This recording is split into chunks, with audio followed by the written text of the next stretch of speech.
कर्ताव्य स्तोत्रम प्रभु यीशु मसीह के मीठे और मधुर नाम में फिर एक बार आप सबों को मैं सलाम करता हूं। प्रभु की सुंदर अद्भुत उपस्थिति जो मेरे स्थान पर है, जो आपके स्थानों पर बनी हुई है, उसके लिए हम सब मिलकर क्यों न यहोवा का धन्यवाद करें। परमेश्वर फिर एक बार अपनी विश्वास योग्यता को प्रकट करने हमारे मध्य में है प्रियो, और ये वो अद्भुत और सुंदर समय है जब हम परमेश्वर की वाणी को सुनने के लिए परमेश्वर स्वयं अपनी योजना में मुझे और आपको संसार से अलग करता है। हालेलुया। हम यहाँ अकस्मात नहीं आते, हम यहाँ यूं ही नहीं आ जाते हैं, परंतु हम यहाँ रोज इसलिए आते हैं क्योंकि हम परमेश्वर के नम्रता और दीनता का प्रतीक बनना चाहते हैं। हालेलुया। परमेश्वर ने कहा है जो नम्र और दीन है वो स्वर्ग और पृथ्वी दोनों स्थानों में मालकियत को, हुकुमियत को प्राप्त करेगा। हालेलुया। प्रियो, परमेश्वर हम सब जानते हैं कल आज और युगानुयुग एक सा परमेश्वर है। अगर उसने कह दिया तो हम सब जानते हैं उस बात का मेरे और आपके जीवन में होना तय है। आमीन। लेकिन कुछ कंडीशंस है और उसे हमको परिपूर्ण फुलफिल करना पड़ता है। उसको हमको पूरे नम्रता और दीनता के साथ आज्ञा का पालन करना होता है। और प्रभु का धन्यवाद हो कि जिस विषय को हम इन दिनों में सीख रहे हैं, परमेश्वर इस अध्ययन के द्वारा, पौलुस के इस अध्ययन के द्वारा हमारे विश्वास के स्तर को बढ़ा रहा है। हालेलुया। मेरा पूरा विश्वास है परमेश्वर जब धर्मी से बातचीत करता है तो परमेश्वर की वाणी हमेशा धर्मी के जीवन में आशीषों को उत्पन्न करती है। हालेलुया। और उन्हीं आशीषों को फिर एक बार आज के इस पवित्र और सुंदर दिन में प्राप्त करने के लिए परमेश्वर आज हमारे मध्य में है प्रियो। और इससे पहले कि हम परमेश्वर की वाणी को सुनकर अद्भुत आशीषों को प्राप्त करें, क्यों ना उसके कुछ वचनों को पढ़कर उस पर थोड़ा सा ध्यान लगाकर हम और दुगने आशीष की भागीदार बने। हालेलुया। कल मुझसे कोई पूछ रहा था, पास्टर जी आप पिछले 4 वर्षों से यहाँ पर रोज आते हैं, ये कैसे आप मैनेज करते हैं, कैसे आप रोज अलग अलग बातों को बताते हैं, कैसे इतनी बड़ी वोकैबुलरी आपके पास है, इतने बड़े शब्दों का भंडार कैसे आपके पास है। तो मैंने उनसे कहा, पास्टर, कभी वो पास्टर है, पासवान है, मैंने कहा पास्टर साहब मैं खुद कभी कभी ये सोचते हुए बैठा रहता हूँ कि इतना मैं कैसे बोल लेता हूँ और इतनी अधिक बातें कैसे मेरे द्वारा लोगों तक पहुंचाई जा रही है। और प्रभु की आत्मा ने, जब मैं पिछले दिनों में किसी विषय पर मनन और अध्ययन कर रहा था, प्रभु ने मुझे कहा तू पूरी ईमानदारी के साथ जब मेरे पास आता है, निस्वार्थ मन से आता है, सेवा के भाव से आता है, धन कमाने के भाव से नहीं, तू जब मेरा सौदा नहीं करता है और मेरे साथ एक बेटे के रूप में और पिता के रूप में अपने रिश्तों में बढ़ रहा है, इसीलिए मेरी करुणा दिन प्रतिदिन तेरे जीवन पर नहीं होती चली जा रही है। हालेलुया। और मैंने जब पास्टर से इस बात को कहा, पास्टर बुजुर्ग है मुझसे, और उन्होंने कहा कि मैं आपके लिए प्रभु से धन्यवाद देता हूं कि आपको रोज प्रभु वचन देता है और आप रोज उन वचनों को लेकर हमारे मध्य में आते हैं, और यह काम ऐसे ही आप इस काम में बढ़ोतरी को प्राप्त करें। हालेलुया। प्रियो, जब परमेश्वर के साथ आपका रिश्ता गहरा होता चला जाता है, स्वर्ग के फाटक आपके लिए चौड़ाई में खुलने लग जाते हैं। हालेलुया।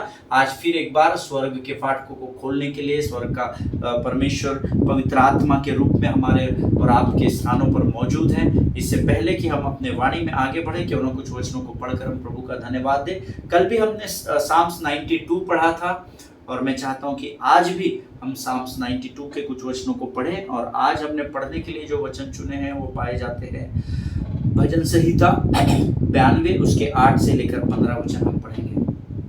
साम्स 92 वर्सेस 8 to 15 हम पढ़ेंगे। भजन संहिता 92 उसके 8 से लेकर 15 वचन। भजन संहिता 92 उसके 8 से लेकर 15 वचन। परंतु हे यहोवा तू सदा विराजमान रहेगा, क्योंकि हे यहोवा तेरे शत्रु, हाँ तेरे शत्रु नष्ट होंगे, सब अनर्थकारी तितर बितर होंगे।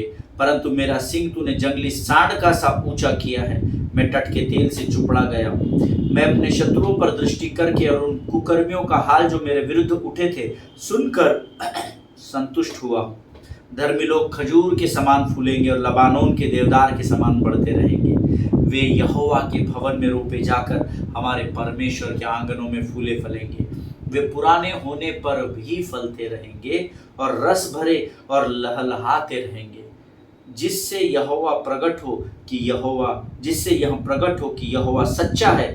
वह मेरी चट्टान है और उसमें कुटिलता कुछ भी नहीं। आमीन। ये प्रभु के द्वारा आज हमें पढ़ने के लिए दिए गए वचन है, ये रैंडम वर्सेस नहीं है जो हमने पवित्र शास्त्र खोल लिया और जो पन्ना सामने आया, ये प्रभु की अगुवाई में प्राप्त किए गए वचन है। हालेलुया। और जितने लोगों ने इन वचनों को मेरे साथ पढ़ा है, परमेश्वर आप में से प्रत्येक को बड़ी बरकत और बड़ी आशीष से नवाजे। आमीन। वचन कहता है, परंतु हे यहोवा तू सदा विराजमान रहेगा। हालेलुया। कितने लोग विश्वास करते हैं कि यहोवा, आकाश और पृथ्वी टल जाएंगे परंतु यहोवा सदा सर्वकाल के लिए विराजमान बना रहेगा। हालेलुया। और किसी ने मुझसे कहा था, पिछले दिनों में ये वचन कहीं प्रचार कर रहा था, किसी ने मुझसे कहा, पास्टर साहब आपने कहा आकाश और पृथ्वी टल जाएंगे परंतु परमेश्वर सदा अपने सिंहासन पर विराजमान रहेगा। तो जब आकाश और पृथ्वी, स्वर्ग और पृथ्वी टल जाएंगे तो प्रभु कैसे भला सिंहासन पर बैठा रहेगा? तो मैंने उनको कहा, ब्रदर, पृथ्वी तो मनुष्य से भरी हुई है, ये तो कभी भी नष्ट हो जाएगी, लेकिन स्वर्ग और पृथ्वी टल जाएगी इसका मतलब ये नहीं है कि परमेश्वर का स्वर्ग अस्थिर होगा। वो आकाश जो हमको दिखता है, जहाँ सूर्य चंद्र तारे हैं, वो गैलेक्सी और उसके ऊपर जो हवा में लटके हुए हैं, जो ना घर के हैं ना घाट के, वो जो शैतान का जो गढ़ है, शैतान का जो टेरिटरी है, वे टल जाएंगे। क्योंकि जिस स्वर्ग में परमेश्वर रहता है, उस स्वर्ग में, उस अनंत जीवन में तो मुझे और आपको यहाँ से प्रवेश करना है। हालेलुया। वो सदा काल के लिए टिका रहेगा जहाँ पर परमेश्वर विराजमान है। इसीलिए मैं अक्सर अपने लोगों से कहता हूँ कि आप सिर्फ वचन वर्ड टू वर्ड नहीं पढ़ना, प्रभु के साथ बैठो, प्रभु से वेद की बातों को प्राप्त करो। परमेश्वर जरूर आपको देगा, मैं आपसे वायदा करता हूँ, लेकिन तुमको मिलता नहीं क्योंकि तुम मांगते नहीं, ये परमेश्वर के वचन में लिखा हुआ है। हालेलुया। आगे वचन कहता है, क्योंकि हे यहोवा तेरे शत्रु, हाँ तेरे शत्रु नष्ट होंगे, सब अनर्थकारी तितर बितर होंगे। हालेलुया। कब होंगे? परमेश्वर की इच्छा और योजना में होंगे। हालेलुया। आपने मंडे को प्रार्थना कर ली और ट्यूसडे को सब नाश हो गया, आपसे जो लोग टेढ़ी बात करते हैं, टेढ़ा व्यवहार करते हैं, वो नाश हो जाएंगे, ऐसा नहीं है। हालेलुया।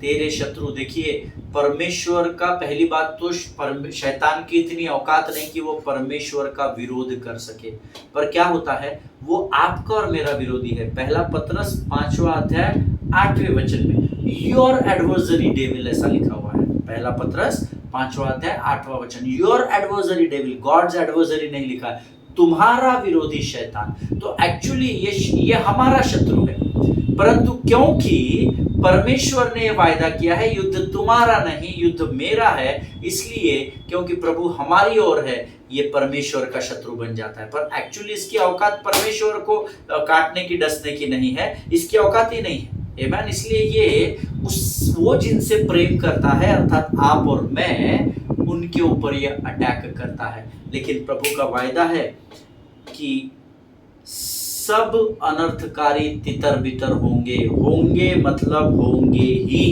आमीन। होणार म्हणजे होणारच, इसमें कोई दो राय नहीं। इफ गॉड सेज कि सारे all evil doers shall be scattered, they have to scattered। Hallelujah.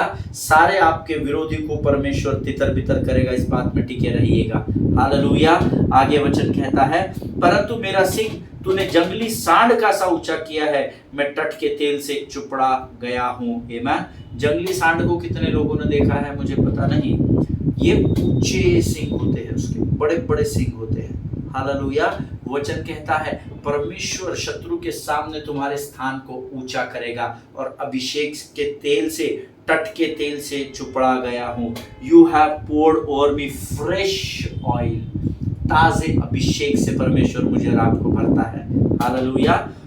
मैं अपने शत्रुओं पर दृष्टि करके और उन कुकर्मियों का हाल जो मेरे विरुद्ध उठे थे सुनकर संतुष्ट हुआ हूं। जब आप आपकी परिस्थिति को, जो आपको कमजोर कर रही है, परमेश्वर का वायदा है कि वो परिस्थिति के ऊपर वो आपको लेकर जाएगा और तब आप संतुष्ट होंगे और आप इस गीत को गाएंगे, भरपूरी भरपूरी आनंद की भरपूरी, संतुष्टि संतुष्टि यीशु में संतुष्टि। हालेलुया। परमेश्वर का वायदा है वो आपको संतुष्ट करेगा। He will fulfil all the desires of your heart. Hallelujah. Amen. परमेश्वर पर ठहरे रहना सीखे तो ये सारी बातें मैं और आप प्राप्त करेंगे। आमीन। आगे वचन में लिखा है, धर्मी लोग खजूर के समान फूले फलेंगे और लबानोन के देवदार के समान बढ़ते रहेंगे। बढ़ेंगे नहीं, बढ़ते ही रहेंगे। एक बार के बढ़ के रुक जाएंगे ऐसा नहीं है।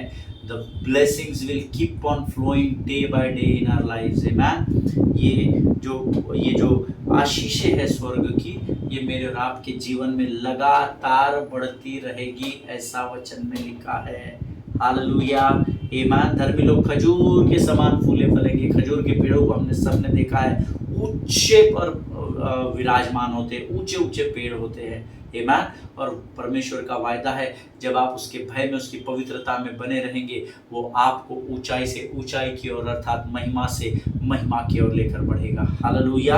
आगे लिखा है, इतना ही नहीं परंतु वे यहोवा के भवन में रोपे जाकर हमारे परमेश्वर के आंगनों में फूले फलेंगे। हालेलुया। ये वचन मुझे बहुत अद्भुत लगते हैं। ये 12, 13, 14, 15 वचन बहुत अद्भुत।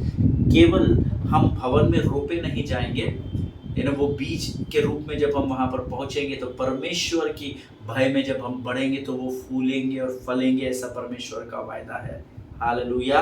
और आगे 14 वचन में लिखा है, पुराने होने पर भी वो फलते रहेंगे। आजकल बड़ा नया ट्रेंड चला है, पुराने पासवानों को, पुराने अगुओं को, पुराने लीडर्स को, पुराने अधिकारियों को, नए नए कायदों को ला करके उड़ा दिया जा रहा है, उनके स्थानों से उनको पीछे भगाया जा रहा है। लेकिन मैं आपको फिर एक बार स्मरण दिलाना चाहता हूं, अगर यहोशू की पीढ़ी मूसा की पीढ़ी से आशीष पाना चाहती है तो उनको मूसा का आदर करना सीखना पड़ेगा। हालेलुया। क्यों? क्योंकि सर से तेल दाढ़ी से होकर वस्त्रों की छोर तक उतरेगा। आमीन।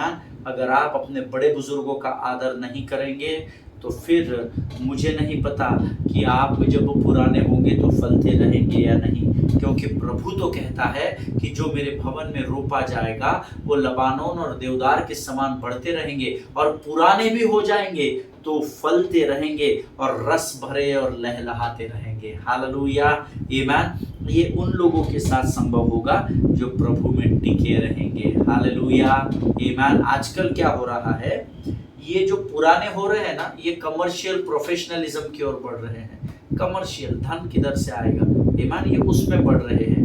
लेकिन जो निस्वार्थ मन से यहोवा की सेवा करेगा वो रस से भरा हुआ और लहलहाता रहेगा। हालेलुया। इसीलिए मैं अक्सर लोगों से कहता हूँ, परमेश्वर के राज्य में कार्य करते समय स्वार्थ को लेकर एंट्री नहीं करना, निस्वार्थ मन से प्रभु से प्रेम करना, क्योंकि उसने भी हमसे निस्वार्थ मन से प्रेम किया है। Hallelujah.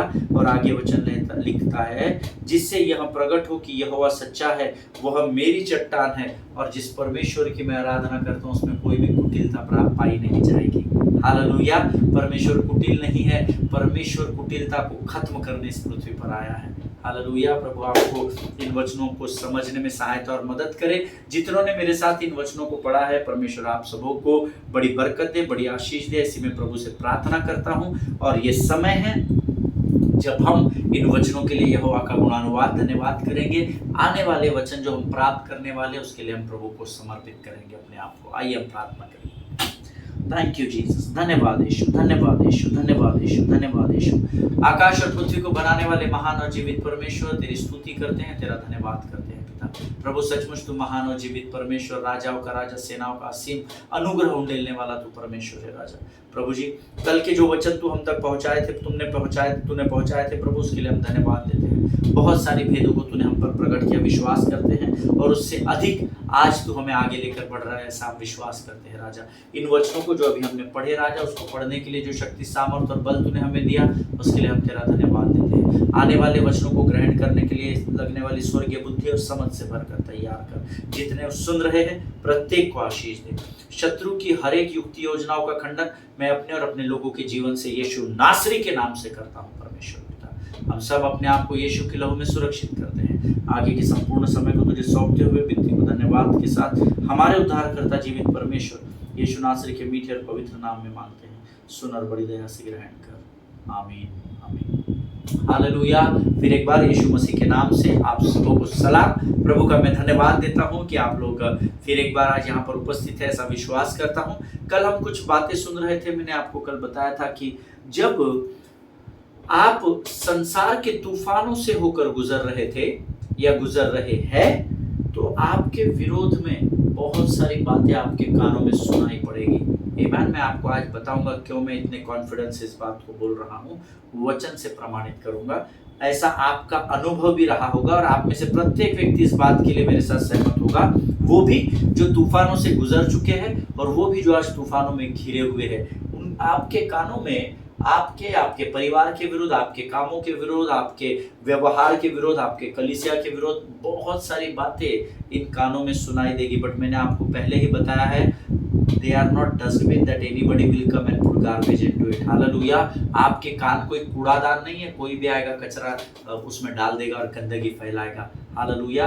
Then in such situation what we have to do, pastor? ऐसी परिस्थितियों में हमको क्या करना है पास्टर जी? आपको उसको इग्नोर करना है। Why? Because ये जो बातें अब आपके विकट कठिन परिस्थिति में आपके विरोध में आप सुनते हैं, इन बातों के आने के पहले, इस परीक्षा में उतरने से पहले, इस कठिन तूफान में गुजरने से पहले परमेश्वर ने आपसे पवित्र शास्त्र में वायदे किए हैं। God gave you assurance, hallelujah, through his word. जैसे उसने पौलुस को दिया कि तुझे कैसर के सामने खड़े होना आवश्यक है। हालेलुया। तो कैसर तो पौलुस क्या कर रहा है? लोगों की बातों की तरफ ध्यान नहीं दे रहा, क्योंकि उसको परमेश्वर का वचन स्मरण है कि परमेश्वर ने कहा है मुझे कैसर के सामने खड़े होना आवश्यक है, खातरी से मैं खड़ा रहूंगा। तो वो क्या कर रहा है? वो उस परिस्थिति ने जिसने उसको घेरा है, he shook it off, उसने उसको झटक दिया है। अरे हट, मैं उतने बड़े तूफान से बचकर आ गया, तू क्या है रे चिल्लर साहब करके उसने उस परिस्थिति से आजादी प्राप्त कर ली है। Hallelujah. And then I told you while finishing the sermon yesterday that there is something in scripture which is called the proto evangelium, not evangelism, okay? Evangelium, proto evangelium करके आप गूगल में सर्च कर सकते हैं। Proto evangelium करके एक शब्द है जिसका अर्थ है पाप पर मनुष्य की अंतिम विजय की भविष्यवाणी। पाप पर मनुष्य के, परमेश्वर के नहीं, मनुष्य जो अंतिम विजय पाप पर पाया, उसकी भविष्यवाणी प्रोटो इवेंजेलियम में कर दी गई है, अर्थात शुरुआत में ही कर दी गई है कि कैसे मनुष्य एक ही बारे में हमेशा के लिए पाप पर विजय को पाने जा रहा है। उसको कहते हैं प्रोटो इवेंजेलियम, अर्थात आगे जो बात होने वाली है हमेशा के लिए, उसकी भविष्यवाणी को बहुत पहले कर दिया गया है। उसको कहते हैं प्रोटो इवेंजेलियम। हम सब जानते हैं कि सांप यहां पहली बार नहीं आया, लेकिन अदन की वाटिका में जब आदम और हवा ने पाप किया, वो पाप किसके द्वारा आया? वो पाप सांप के द्वारा आया। हालेलुया। क्योंकि सर्प सारे पृथ्वी के पशु और प्राणियों में सबसे अधिक धूर्त था। हालेलुया, ऐसा वचन में लिखा है। सो पाप उधर ही एंट्री हो गया था, है ना। ये जो आया इसको तो झटक दिया, क्योंकि पौलुस व्यवस्था जानता था कि अदन की वाटिका में भी यही सांप था जिसने मुझे अभी लपेट कर रखा है। पर अभी क्योंकि मैंने उस पर विजय प्राप्त कर ली, इसलिए मैं इस परिस्थिति से नहीं डरता करके उसने झटक दिया था। हालेलुया, आमीन। हम सब जानते हैं जब आदम और हवा के द्वारा पाप हुआ, उसके बाद God gave one redemptive statement. परमेश्वर ने छुटकारे का वायदा हमसे उस समय किया था, है ना। आमीन। हमको कभी भी हम बाइबल पढ़ते हैं ना, तो reference to context is very important. किसने किससे कहा, किस परिस्थिति में कहा, क्यों कहा, किस लिए कहा, उसका इम्पैक्ट आगे क्या हुआ, ये हमको अध्ययन करना पड़ता है। हालेलुया। हम सिर्फ पढ़ते हैं, बंद करते हैं और सो जाते हैं, भागते खाते हैं, इंस्टाग्राम, फेसबुक, व्हाट्सएप, इसी में लगे रहते हैं। Learn to spend time with God. मैं आपको बताऊं, स्वर्ग के ऐसे भेदों को प्रभु आप पर प्रकट करेगा जो आपके विनती और विचारों से ऊपर होंगे। हालेलुया। ओके, फर्स्ट टाइम एक रिडेम्पटिव स्टेटमेंट, छुटकारे का एक वाक्य या कुछ बातें परमेश्वर ने उत्पत्ति की किताब में ही लिख दी थी। उसको कहते हैं proto evangelium. Amen. Let us open our Bible to the book of Genesis chapter 3 verses 14 and 15. The book of Genesis chapter 3 verses 14 and 15. उत्पत्ति की पुस्तक उसका 3रा अध्याय और उसके 14 और 15 वचनों को हम पढ़ेंगे। और मैं चाहता हूं आप सब लोग मेरे साथ इन वचनों को पढ़े, केवल सुने नहीं, परंतु मैं चाहता हूं आप इन वचनों को पढ़े सब लोग। The word says, तब यहोवा परमेश्वर ने सर्प से कहा, तूने जो यह किया है इसीलिए तू सब घरेलू पशुओं और सब बनेले पशुओं से अधिक शापित है। तू पेट के बल चला करेगा और जीवन भर मिट्टी चाटता रहेगा। और मैं तेरे और इस स्त्री के बीच में और तेरे वंश के बीच में बैर उत्पन्न करूंगा। वह तेरे सिर को कुचल डालेगा और तू उसकी एड़ी को डसेगा। हालेलुया। ये परमेश्वर के वचन हैं जो परमेश्वर ने मेरे और आपके लिए लिखे हैं, उसके सेटिस्फैक्शन के लिए नहीं लिखे हैं। मुझे और आपको इस वचन को समझना जरूरी है। So the Lord God said to the serpent, because you have done this, cursed are you above all livestock and all wild animals. You will crawl on your belly and you will eat dust all the days of your life. And I will put enmity between you and the woman, and between your offspring and hers. He will crush your head and you will strike his heel. Hallelujah. Amen. प्रभु इन पढ़े हुए वचनों पर आशीष दे। ये वचन पवित्र शास्त्र का वो पहला वचन है where God makes a declaration of victory on your behalf. Hallelujah. पवित्र शास्त्र का सबसे पहला वाक्य जहां पर परमेश्वर ने उस समय आपके आज के विजय की घोषणा को कर दिया था। हालेलुया। इसीलिए तो हम कहते हैं हम विजय के पीछे भागने वाले लोग नहीं, हम विजय में ही पाए जाते हैं, क्योंकि परमेश्वर ने इसकी भविष्यवाणी पहले कर दी और पूरी भी कर दी, और हम आज विजय से विजय की ओर बढ़ रहे हैं। हालेलुया। जिनके सुनने के कान हो वो सुन ले। परमेश्वर यहाँ क्या बताता है प्रियो? परमेश्वर यहाँ बताता है that there will be a war between the seed of the woman and the seed of the serpent. Amen. सांप के बीच में और स्त्री के बीच में, अर्थात मनुष्य और सर्प अर्थात मानव और शत्रु, इनके बीच में वॉर होगा। हालेलुया। ये बाद में नहीं बताया, गुलामी से निकलने के बाद नहीं बताया, है ना। ये फिरौन राजा की गुलामी से निकले और फिर तब नहीं, शुरुआत में आदम और हवा के समय में जब सांप ने प्रभुत्व को प्राप्त कर लिया, तभी परमेश्वर ने मेरे और आपके जिस विजय को लेकर आज हम चलते हैं, इसमें बढ़ने का हमें उस समय वायदा किया था, जो उसने पूर्ण कर दिया यीशु मसीह के द्वारा। Hallelujah. Amen. So here if you read this verse carefully, this both the verses carefully, then you will come to know that God has already prophesied that there will be a war between the seed of the woman and the seed of the serpent. Hallelujah. सांप का वंश स्त्री के वंश के एड़ी को डसेगा, but the seed of the woman is going to crush him on his head. Hallelujah.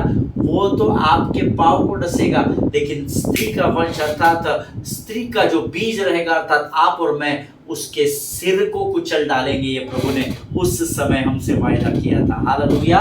सो परमेश्वर यहाँ उत्पत्ति की किताब की शुरुआत में ही हमें शैतान के ऊपर अंत में विजय कैसे प्राप्त होगा इस विषय में सिखा रहा है, या बता चुका था।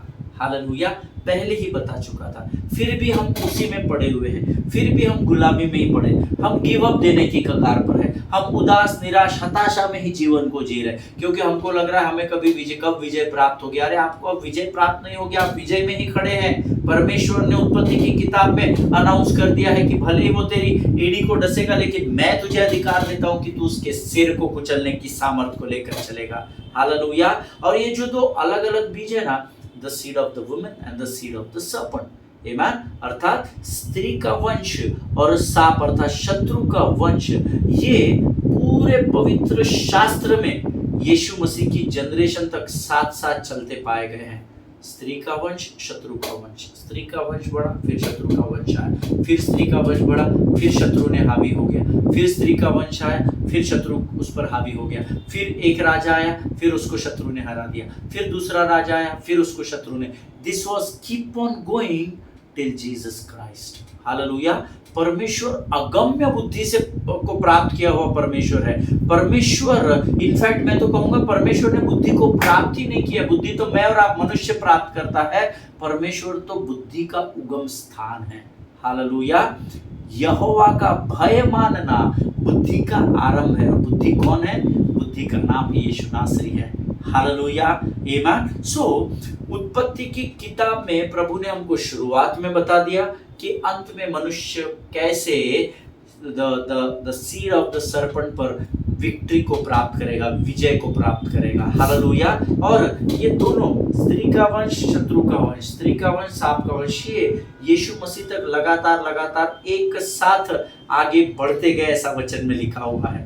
हालेलुया। कैसे बढ़ते गए पास्टर साहब? तो मैं चाहता हूँ मैं आपको ये कल बताऊंगा, आमीन। क्योंकि हमारे समय की समाप्ति तक शायद मैं पूर्ण न कर सकूं, इसीलिए मैं इसकी शुरुआत से ही आपको कल लेकर बढ़ूंगा।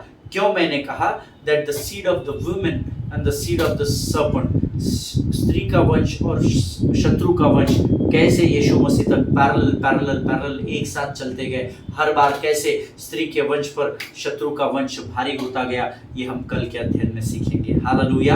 आज मैं यहाँ पर इसलिए रुकना चाहता हूँ क्योंकि मैं चाहता हूँ जो वचन कल प्रभु हमें देगा वो बहुत ही इम्पोर्टेंट वचन है, और हम ऑलमोस्ट अब इस अध्ययन को समाप्त करने के कगार पर है। और मेरा विश्वास है कि आपने इतने दिनों में इससे ज़रूर बहुत ऐसे आशीष पाई होगी, और कल जब हम इसे समाप्त करेंगे तो तब तक आपके विश्वास के स्तर को परमेश्वर और ऊंचाई पर लेकर जाएगा। और मेरा ऐसा विश्वास है, you will know the difference between knowing Jesus Christ and believing in Christ। ये दोनों अलग अलग कैसे है, इसको परमेश्वर आपको कल पूर्ण रूप से कन्विंस कर देगा।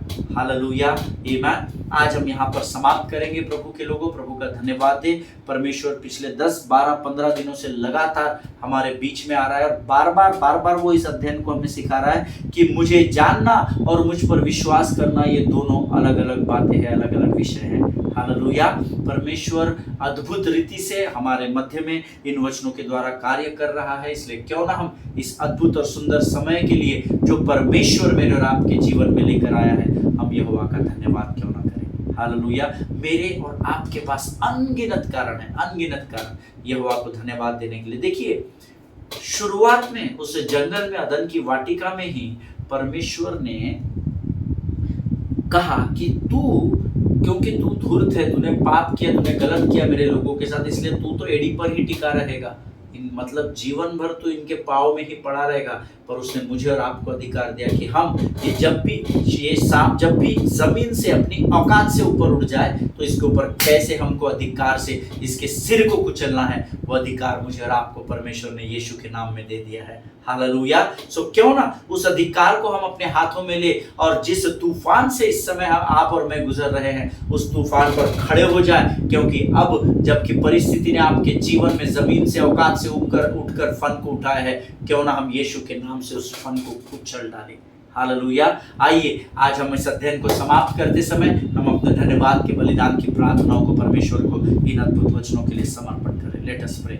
खुदावन प्रभु यीशु मसीह के मीठे मधुर जीवित नाम के लिए फिर एक बार धन्यवाद देते हैं। आज फिर एक बार प्रभु जी, तूने हमें यह सामर्थ दिया, बल दिया कि हम तेरे नाम को लेकर शत्रु के सिर को अपने पाँव के नीचे मसल सके, कुचल सके। परमेश्वर पिता प्रभु जी, उस अधिकार को तूने हमें उत्पत्ति के समय में भी दे दिया, हम तेरा धन्यवाद देते हैं। हम मनुष्य है प्रभु, कई बार हम तेरे वचनों से, तेरे मार्गों से भटक जाते हैं, पर धन्यवाद देते हैं, स्थान पर आकर तू दिन प्रतिदिन हमें वचनों के द्वारा सामर्थ और बल से भरता चला जाता है। राजा धन्यवाद देते हैं प्रभु आज के अद्भुत सुंदर वचनों के लिए राजा, जिसके द्वारा तूने हमें सामर्थ से भरा है। प्रभु जितनों ने सुना उनमें से प्रत्येक को आशीष देना राजा, और जहां जहां तक तेरे ये लोग इस वचन को फैलाते हैं, इस वचन की सुखदायक सुगंध इस संसार के कोने कोने में तू लेकर जाना राजा, ताकि तेरे लोग आशीषों में बढ़ सके और विजय से विजय की ओर और महिमा से महिमा में बढ़ते चले जाने पाए। राजा धन्यवाद देते हैं जीवन की तमाम आशीषों के लिए राजा।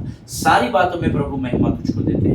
अपने आप को तेरे चरणों में इस समय हम समर्पित करते हैं राजा, अपने आप को यीशु मसीह के लहू में सुरक्षित करते हैं राजा, और तूने हमारी प्रार्थना को स्वीकार किया, ऐसा विश्वास करते हैं। सारी बातों में तुझे महिमा देते हैं, और इस विनती को धन्यवाद के साथ मेरे उद्धारकर्ता और जीवित परमेश्वर यीशु नासरी के मीठे और पवित्र नाम में मांगते हैं। सुनिए और बड़ी दया से ग्रहण करें। आमीन आमीन। हालेलुया। परमेश्वर ने आज आपको आशीष दी है, ऐसा मैं विश्वास करता हूँ, क्योंकि प्रचार करते समय या वचन सिखाते समय मैं बड़ा आशीषित हुआ हूँ। हालेलुया। सभी को जय मसीह की। इजराइल के लिए प्रार्थना करें, भारत देश के लिए प्रार्थना करें। इंडिया में जिन स्टेट्स में इन दिनों इलेक्शन होने हैं, उन सारे स्टेट्स के लिए, झारखंड, राजस्थान, महाराष्ट्र को अपने प्रार्थनाओं में स्मरण रखें। अपने पासबानों के लिए, उनके परिवारों के लिए ज़रूर प्रार्थना करें। हम कल एक बार फिर अद्भुत वचनों के साथ सामर्थ्य से भर जाएंगे। इस विश्वास के साथ आज हम यहाँ से विदा लेंगे। सभी को जय मसीह की। God bless you.